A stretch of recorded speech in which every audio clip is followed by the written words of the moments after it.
தேவனே நான் ஓமதண்டையில் இன்னும் நெருங்கி சேர்வதே என் ஆவல் பூமியில். யோவான் 5:6. படுத்திருந்த அவனை இயேசு கண்டு அவன் வெகு காலமாய் வியாதிஸ்தன் என்று அறிந்து அவனை நோக்கி சுத்தமாக வேண்டும் என்று விரும்புகிறாயா என்று கேட்டார். இப்பொழுது ஆண்டவர் இயேசு இந்த 38 வருஷம் வியாதியாய் கிடந்த மனுஷனை தேடி வந்தார். ஆண்டவர் இயேசு பண்டிகைக்காக எருசலேமுக்கு வரார். வரும்பொழுது எருசலேமுக்கு அருகே இருந்த ஆட்டு வாசலின் அருகே இருந்த இந்த பெதஸ்தா குளத்தண்டைக்கு வந்தார்.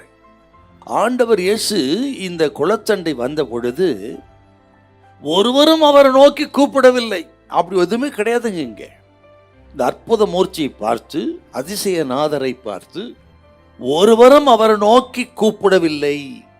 இலவசமாய் சுகத்தக்க எம்பெருமான் இயேசு வருகிறார். ஆனால் இந்த மனிதர் ஒருத்தரும் அவர் நோக்கி கூப்பிடலைங்க. இன்றைக்கும் சமுதாயத்தில் மக்கள் அப்படி இருக்கிறார்கள்.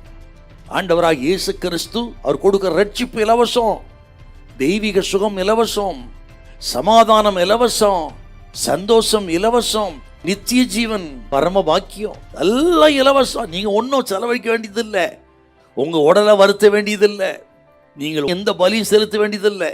இருக்கிற இடத்துல இயேசுவே என்று அவரை விசுவாசித்து பிழைப்பீர்கள்.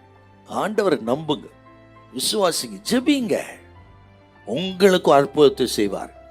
அப்படிப்பட்ட ஆண்டவர் இருக்கும் பொழுது அநேகர் இன்றைக்கு வியாதியோடு, பலகீனத்தோடு, சமாதானம் இல்லாமல் மரணத்துக்கு நேராய் போயிருப்பது ஒரு பரிதாபமான விஷயங்க.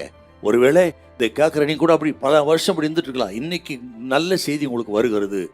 அன்றைக்கு அந்த குலத்தை தேடி ஆண்டவர் வந்தது போல உங்களை தேடி இந்த செய்தி வந்திருக்கிறது. ஆண்டவர் நம்புங்க, விசுவாசிங்க, உங்கள் வாழ்க்கையில ஒரு அற்புதம் நடக்கும், அதிசயம் நடக்கும். நீ எந்த வேலையும் கொடுக்க வேண்டிய அவசியம் இல்லை.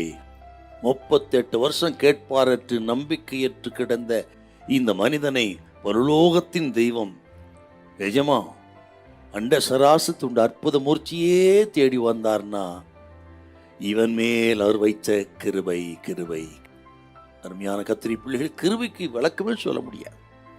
தகுதி இல்லாதவர்களுக்கு அளிக்கப்படும் தகுதி என்றால் என்னையும் இயேசு ரட்சிப்பாரா என்று காத்திருக்கிற உங்களோடு தான் கர்த்தர் பேசுகிறார்.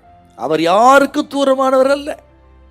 அவர் விசுவாசிக்கிற நம்புகிற அத்தனை பேருக்கும் இந்த நாளிலே சுகத்தை கொடுக்க, ஆதரிக்க, தூக்கி எடுக்க கர்த்தர் ஆயத்தமாக இருக்கிறார். ஹல்லேலூயா, ஹல்லேலூயா.